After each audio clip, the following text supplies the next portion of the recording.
গাছ থেকে নামানো হচ্ছে সুমিষ্ট আম, বিক্রির জন্য প্রক্রিয়াজাত করছেন কৃষকরা। বৃহস্পতিবার সকালে চলতি মৌসুমের প্রথম আম নামানো হয় সাতক্ষীরায়। কার্যক্রম উদ্বোধন করেন সাতক্ষীরা জেলা প্রশাসন ও কৃষি বিভাগ। অনুকূল আবহাওয়ার কারণে সাতক্ষীরায় এবছর আমের ফলন ভালো হয়েছে।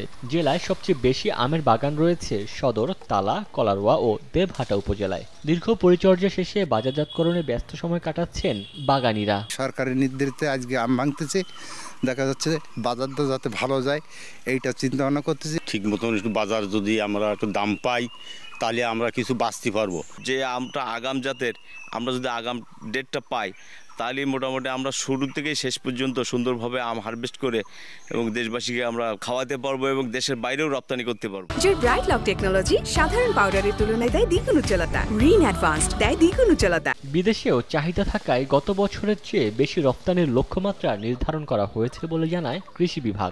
গত বছর আমরা 170 মেট্রিক টন আম বিদেশে রপ্তানি করতে সক্ষম হয়েছিলাম।